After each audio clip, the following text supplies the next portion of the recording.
It is, by the way, it is great to have you in the studio. It is great to be here and chat with you. I want to get to talk about, obviously, the guitars that you've been building, but I'm also very, very curious about your career with Jetboy. I mean, Jetboy is one of these groups where maybe you miss Jetboy. Maybe you know Jetboy, but you guys had a crazy story, and I wanted to kind of get into that. But before we get into any of that, I got to ask you, you're a guitar player, you've been a guitar player your whole life. Where did it all begin? Where did you start? When did you get the bug for music? In the 70s. Is that right? Yeah. A lot of bugs going around. Yes. I mean, my big influences were, the mid 70s, and I have to. The gateway for me was Kiss and Ace Frehley. I mean, that's that era too. I mean, the late 70s.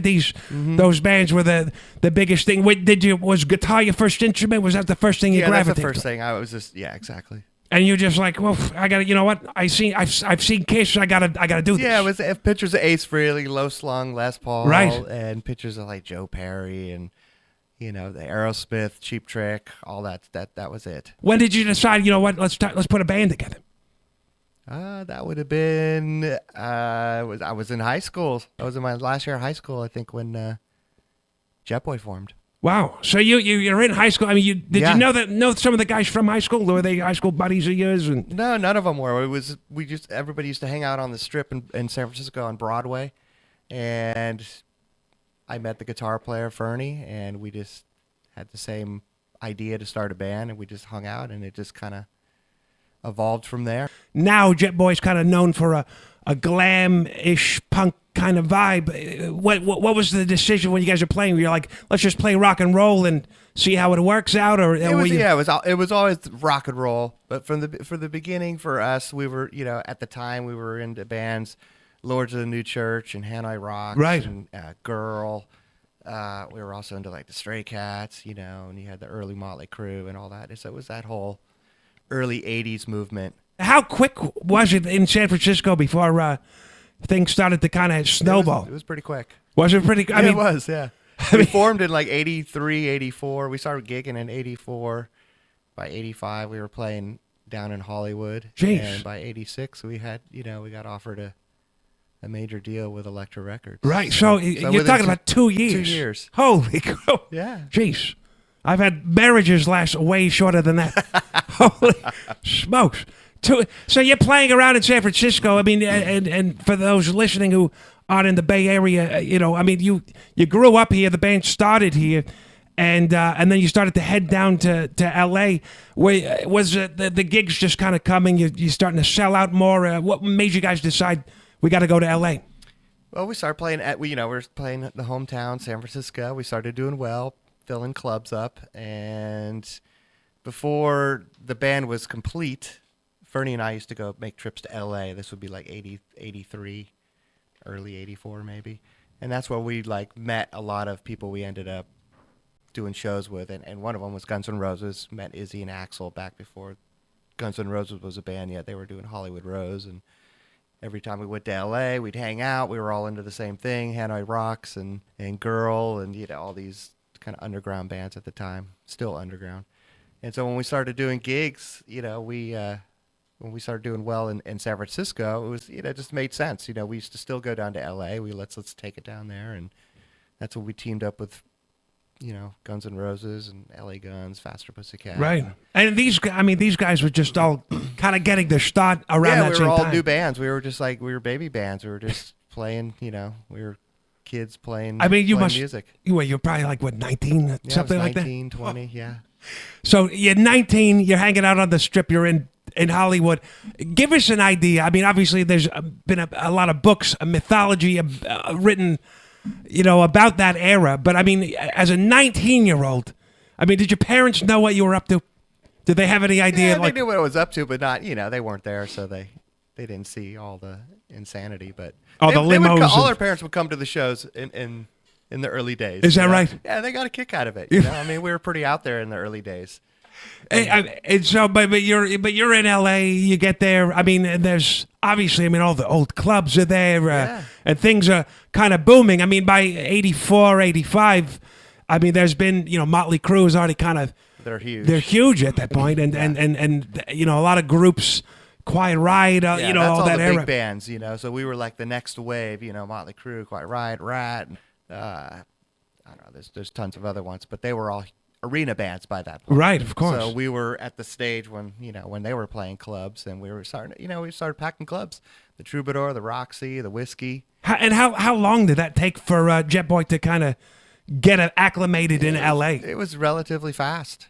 It was the same as Yeah, it was. The scene was huge. At that point, it wasn't just the Strip. There were other clubs, Madame Wong's and Raji's, and then there were underground clubs like Scream, and the Cat House came along, and it just the scene was just grew and grew as the bands started getting more popular. And you mentioned, you're friends with the guys in Guns N' Roses. You're playing shows together. Mm-hmm. You're doing all of this. Was there kind of a, you're all around the same age. You're kind of, working to get a deal. Was there a kind of camaraderie between all these groups, Yeah. or was it kind of a little bit, competitive? No. I don't think it would. I mean, maybe we could look back now. There might have been some competitive stuff, but I don't think so. We were all on the same team, and we had managers at that point. There were people sniffing around, and we had a manager at that point by 85, and their goal was to get the band signed, and it's all about getting the artist to become bigger and money. Of course, developing as you guys were obviously looking for a deal. Yeah, we kind of. It was more once the manager came along. We wanted that, but at the same time, it wasn't like this every day wake up and it's like we got to get a record deal. We were more in just being a band and doing what we were doing. We were young, having a good time, and so all that stuff just started coming along for all of us. And we started, our biggest thing was we wanted to play with our heroes. So right. I can remember Jetboy, Guns N' Roses, and Johnny Thunders. We were wow. freaking out. We were playing with Thunders. We played with Lords of the New Church, and we did played with the Toy Dolls. Right. With Jetboy, we were kind of all over the map. And then a month later, we played with Wasp. Wow. It's incredible. You must have been obviously. Just to be able to play with some of your heroes, you could be like, holy. Yeah, the Ramones, all that. Wow. It was great for us, And then we got to a point where we saw the interest in what was going on, and you start having meetings with labels. Right. You start getting, we're in Cream magazine soon, and, BAM magazine's doing a cover story. Bret Michaels and our singer Mickey Finn were on the cover. Guns N' Roses on the cover coming up, and then, things start, you develop with everything as the band's developing, you're starting to learn more how the business works, and so at that point you're probably like, well, you're thinking, well, this is going to be this might get crazy. This might we might be going on tour. We might where's the limos? I've read that Motley Crue book. Were you thinking like this is what's going to happen? I'm going to have hot tubs. I don't know if we were thinking like that was going to happen. It was kind of. That kind of stuff was kind of happening at a small level too. Not right. that you were going to limousines and all that, but you were getting clubs for free, and it was sex, drugs, and rock and roll. The girls everywhere. It really was as cliche as sex, drugs, and rock and roll. That's what it was. So, but then Elektra. Now, there's a crazy story with Elektra. That was the label that eventually you guys got signed to. Yeah. But there is. There's the crazy stories. And it's a classic. It happened to a lot of bands. But you guys were signed there. They're going to put out your record. Tell me a little bit about that whole how that all went down. Yeah, Elektra. There was an A&R guy there, Steve Pross, and he was into the band from when he saw us, and he started to come see us for about a year. We all the bands back then kind of had a latched onto a certain A&R guy that was following the band, and. Steve Pross was our guy. He was at Elektra, and then within a year, he signed us. And, the buzz for all of us, that whole genre of music, the buzz was just huge. Guns N' Roses, Poison got signed, then GNR, then Jetboy, then Faster Pussycat, then LA Guns. And this was the next wave. It was just, clubs were just overflowing with people. The Strip was becoming just bigger and bigger. And you just, there wasn't a night you can go up there, and there was just always people. And so we get signed to Elektra, and we do the first album, Feel the Shake, and recorded it, and it's ready for release. and it's coming towards the end of the year of 1987, and the label decided to hold off and release the album in the new year of 88, and through the Christmas break, I guess the president of the West Coast division of the label was let go. Jeez. And they ended up letting our A&R guy go, and they said, let's let go of the bands he signed and just start fresh. Wow. So they just clean slate, and they just pretty clean much. house, got rid of everybody. Mm-hmm. And so you guys, there you are. I mean, you That recorded was our your Christmas record. present. Oh, jeez. And, I mean, you recorded the record. Yeah, I the mean, record was done. It was the advanced tapes had gone out to magazines. There were reviews on it already. Oh, jeez. in- Wow. In certain magazines, and the artwork was done. It was the whole bit. So there's actual copies, original copies, advanced copies out there. Yeah, there's eventually cassettes. Wow. That's what That's my they format, used. baby. those days. I know you remember those. Oh, absolutely. I got a couple in the Miata right now. Oh, nice. But that must have been a punch in the gut. I mean, it obviously for the was. group. I Oh, mean, you yeah. guys are like watching your friends Right. having deals, and they're brutal. not getting dropped. Yeah. That was brutal. What did you guys? I mean, how did you guys keep sane during that part? Because I mean, this is obviously your big change. Yeah, I mean, we were at that point by '86. We had moved to LA, so we were living in LA. And we just kind of, the one thing we had was each other, and we just kept writing. And to rewind it a little bit, in 1987, prior to that happening, we got like the gig of our lifetime, which was Day on the Green, which is Oh wow! shows that I went to as a kid, Right. with Aerosmith and AC/DC in the '70s, and it was with Motley Crue, Whitesnake, Poison. Holy and it was cow. originally Michael Schenker, and for some reason he dropped off, and I told our manager, we got to get on that show. And we had a pretty big agent at the time, and we got it. And on the way up to the show, the day before for sound check, myself and our singer Mickey and our bass player Sammy were struck by on Highway 5. We were struck by a car who fell asleep at the wheel going south Oh, on the High jeez. 5, and we were going north, and just plowed us off the road. It was a semi. There was like 3 cars, including him and our car, and then a semi. Which, with getting out of the car, my right arm was compound fractured. It Oh jeez! cracked in half. Wow. So you biggest gig ever, and then Biggest gig ever. And I'm standing on the side of Highway 5 watching my arm dangle from the middle of my arm like my wrist was limp. Oh It was jeez! brutal. So you played the gig. I'm kidding. Didn't play the gig.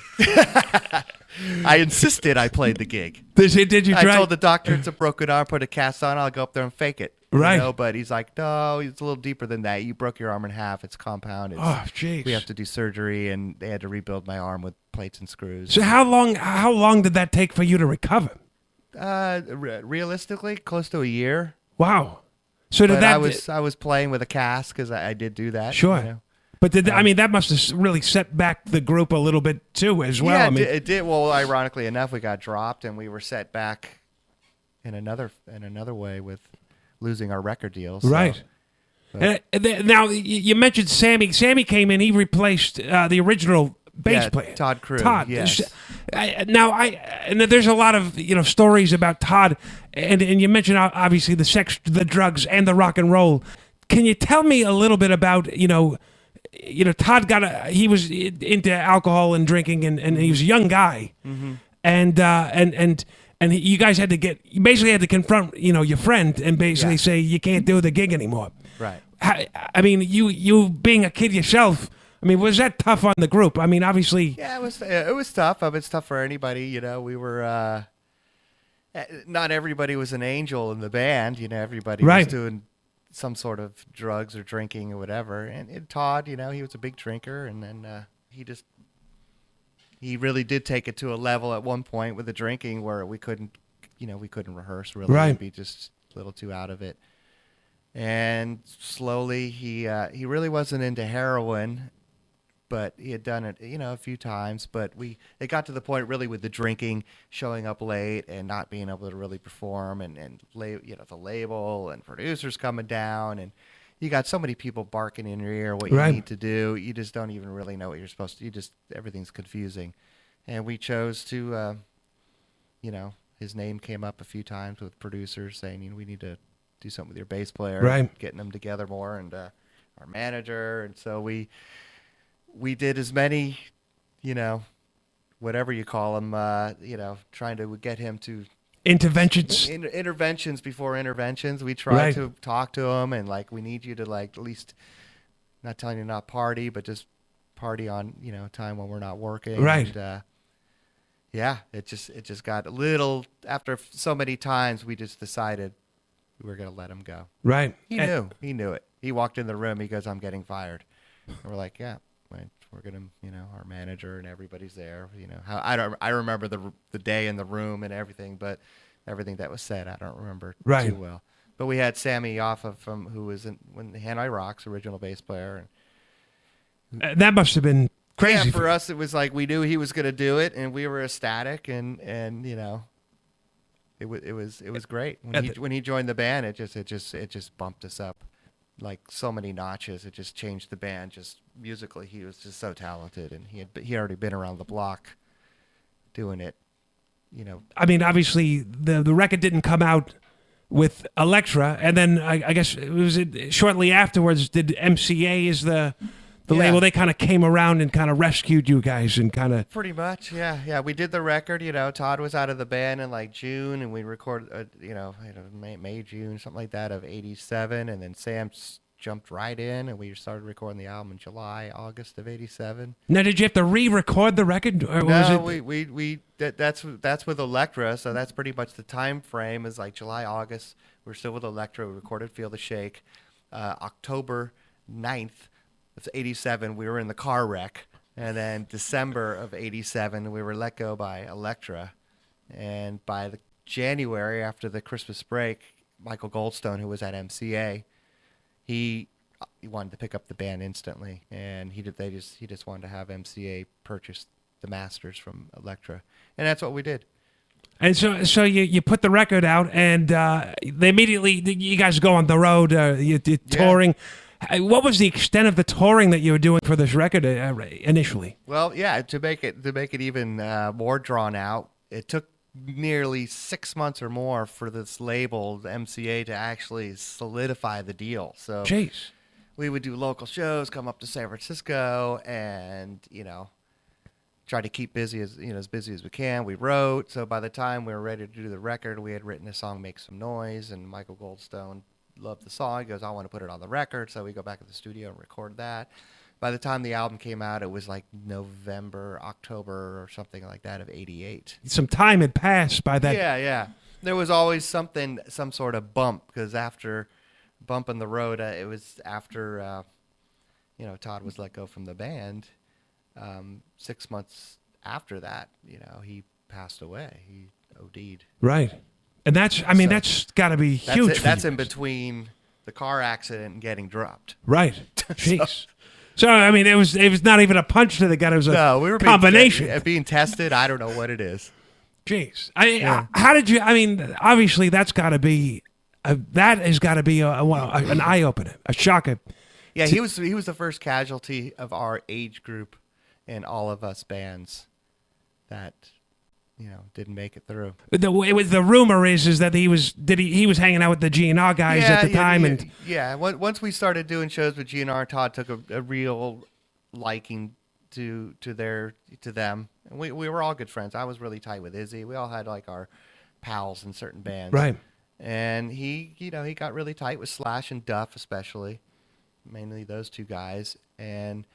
There was a little bit of a bickering when we knew we were going to let him go, because we did go to those guys a few times, say could he try to help us, at least have him keep it together when we were rehearsing, and that didn't work. And after he was let go of the band, he actually worked for Guns N' Roses. I think he went to the UK with them and tacked or just hung out or whatever. But it was he went to New York with Slash, and he was pretty shit-faced from what we understand. Right. And they scored heroin and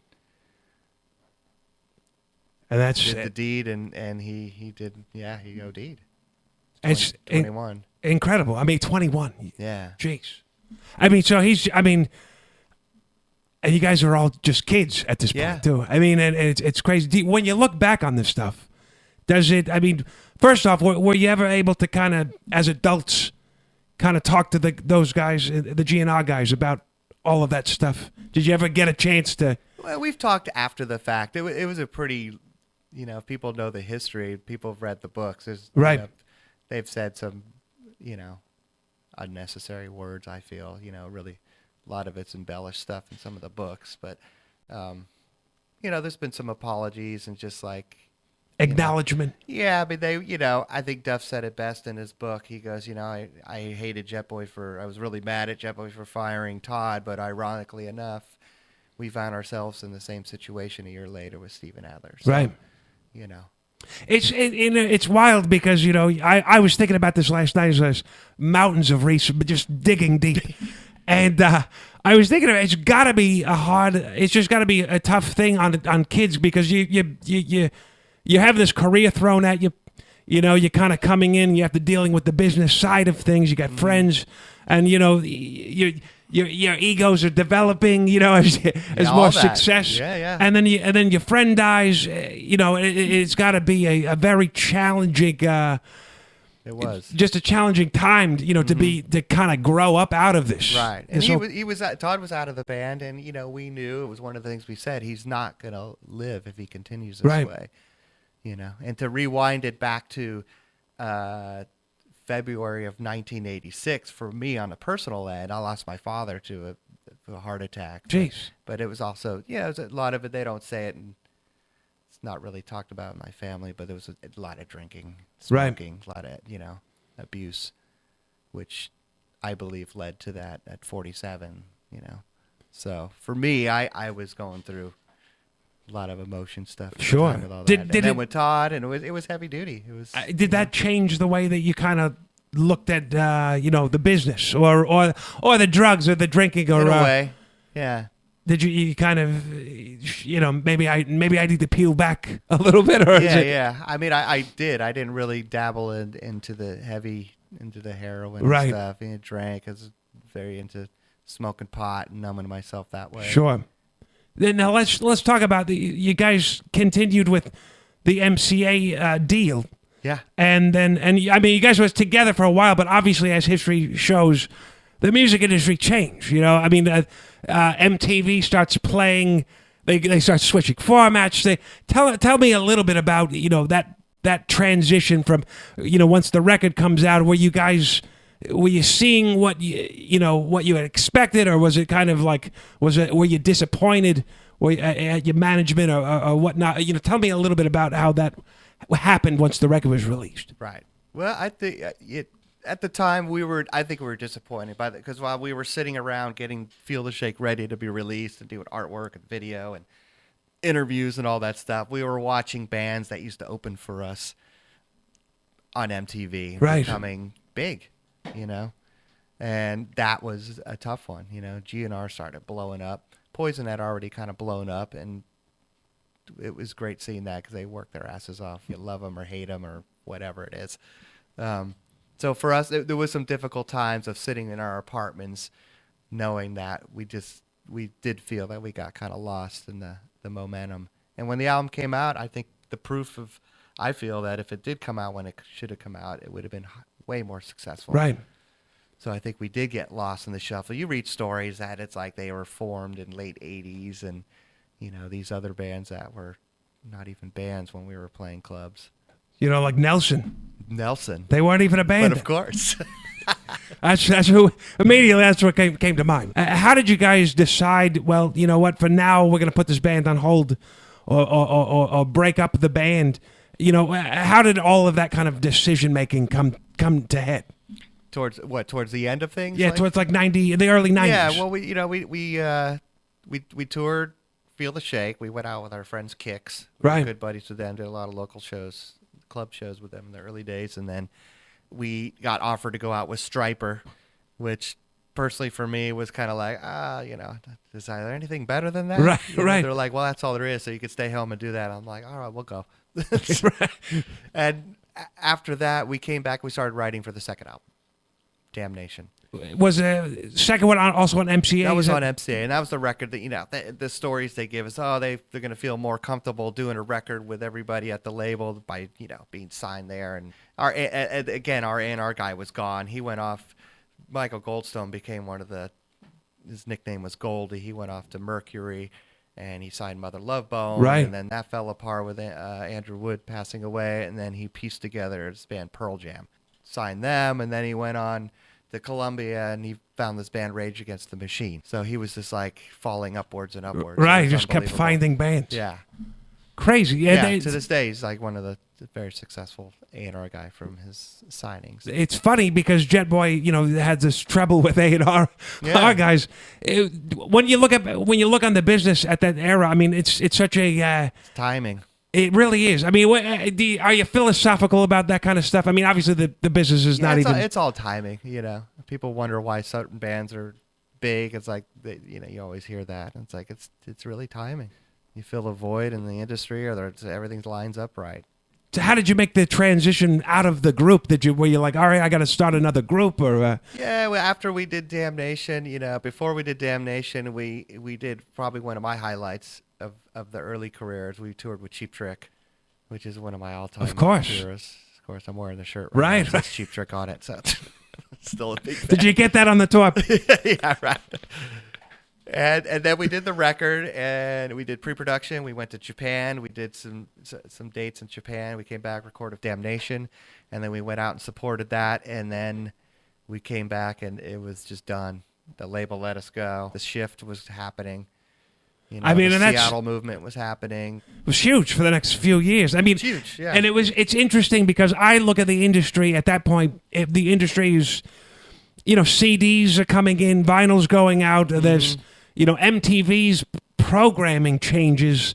A lot of big kind of corporate kind of decisions are being made, and which change the face of the music. Right. And it's got to be weird to be attached to a certain kind of style or genre, and then overnight, nobody's looking at that any longer. Right. And were you consciously thinking like, what is this coming in, or were you? I mean, are you not even thinking about that? No, I can remember hanging out with the drummer of Alice in Chains at the Palace, right when they got signed, and they knew who we were. And right. All those bands were great bands, and they were all into the same. They grew up on the same stuff I grew up on. That's just a different era, and it's all rock and roll what they did as well. Soundgarden, Pearl Jam, and Nirvana, all that stuff. It's just if you look back, I look back on history and music now. It's like there's always a 2-year window of new artists. Right. There's always new stuff coming along from the Beatles, Stones. Those Jonas Brothers, they're pretty. The Jonas Brothers, you can't forget that. But you think about that. Where are they now? Right. It's like all of it. That's how the business works. It's a business. One day everybody's after you, and then the other next day you can't even. Yeah.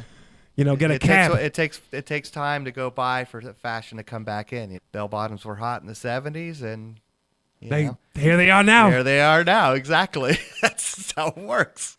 So let's talk about the transition, because obviously you're doing the Rock N Roll Relics, the guitars, but there's a big gap in your timeline here before you kind of started to unveil these guitars.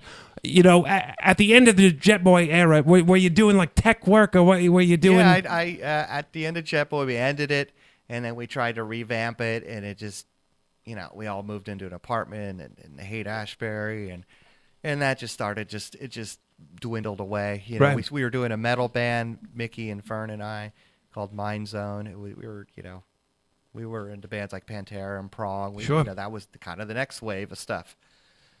And that just really didn't go anywhere. I started a band with the bass player who was in Mind Zone called American Heartbreak, which was kind of more the rootsy stuff that I like, of poppy punk type stuff, Generation X influence, The Clash and stuff like that, and Ramones. Within that time, I think it was like 97 or whatever, I got offered to be Chris Isaak's guitar tech. Is that right? Yeah. Chris Isaak's guitar tech. Yeah. Give me a little bit of idea of what that kind of work was like. It was I just was asked to do a 2-week run. A friend of mine knew the road manager, said I need a guitar tech quick. And my friend Chris gave me a call and said, it's an easy job. It's just like, good money and all Right. that. So I'm like, oh, fuck, I'll do it. Just tuning and get it ready. So I get to the airport. I'm sitting next to Kenny Dale Johnson, the drummer, and then talking music. Turns out he grew up or not grew up. He's from Texas, but he lived on the street that my mom had a shop on. Oh, sure. And I said the name Jetboy. He's like, Jetboy. He's like, get the head out. He knew everything about us. Wow. And, so it was like, instant connection, Bay Area, San Francisco. Right. And it was fun. Chris was great. Fun guy to work with. I worked close with Herschel, the guitar player, and he's a phenomenal guitar player, still with the band. Amazing artist. The whole Chris Isaak camp is great. And so you're doing this kind of work, and I did it for 2 years. I ended up working for him for 2 Wow. years. Did some op. Then Ross, who was the road manager, went off and started working with like Fleetwood Mac or something like that, and I just took over the back line and teching, and we did like fly dates, and then on the album Speak of the Devil, I just did all the tech work, took out the gear in the studio while doing the album. That's putting you in kind of the position to be kind of working on guitars more and more often. Yeah, I was always into vintage guitars. I built a guitar in high school. I was in the wood shop. Is that right? Yeah, I was always into it. Tinkering with stuff and pulling. In the '70s, it was all about DiMarzios and pedals were coming out. Right. And new components and paint and stuff and destroyed a lot of great vintage guitars, I'm sure.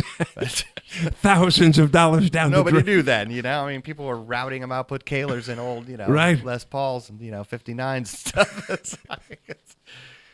But I got into, I was always into building, like just putting shit together. And I did the one in high school, and then I got really into the vintage guitars. I came across an old collection of like some vintage stuff that was pretty hacked up.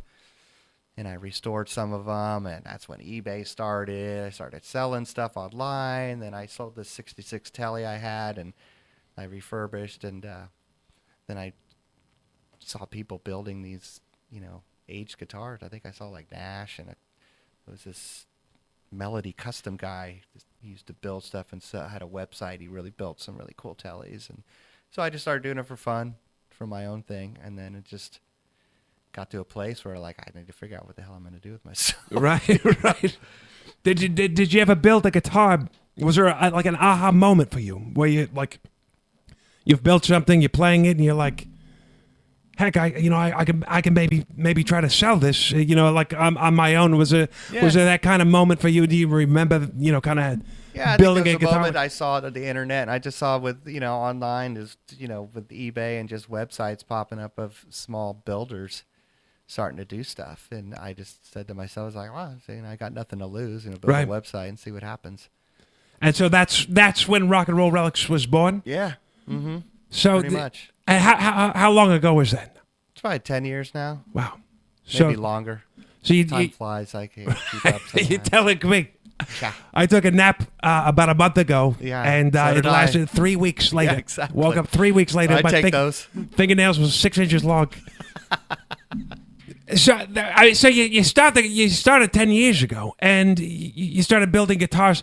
Give me a little bit of idea, like how did you first take these steps? Like you design one guitar, you kind of test it out. What's that process like for you? Yeah, back when that all started, people were doing replicas. Right. They were doing Telly Blackguard replicas, and you didn't really see a lot of like Juniors and Les Paul type replicas, even though they had been going on with people back in like the 80s with like Max, who built Slash's guitars. Right. And his main Les Pauls are not Gibsons, though they say it on there. But just got into that whole replica type thing. A lot of it is I'm into it. I love beat up old looking guitars. So I started building them. A couple sold, and selling parts, and just started learning how to craft all these things. And you mentioned the relicking. People have the relicking thing. It makes some people angry. Oh yeah. Why do you think people get so emotional over a couple of scratches on a record? Good question. They get emotional. I mean, I learned that with bands. You could sit and argue with your best friend about what's the best song on Back in Black, right? Or, We're going to be doing that later. Yeah, this is the way it is. It's all personal, It's just personal. If you don't like it. There's people that like it, and the bigger you get with anything, the more people love you, but the more people hate you. And people have been attracted to your guitars. I got to play one for about 5 seconds, and I swear to God, I thought it was possessed. It sang to me. I picked it up, and it was like, oh, and I was like, what the hell is this? Wasn't even plugged in. I was like, this goddamn thing is possessed. There you go.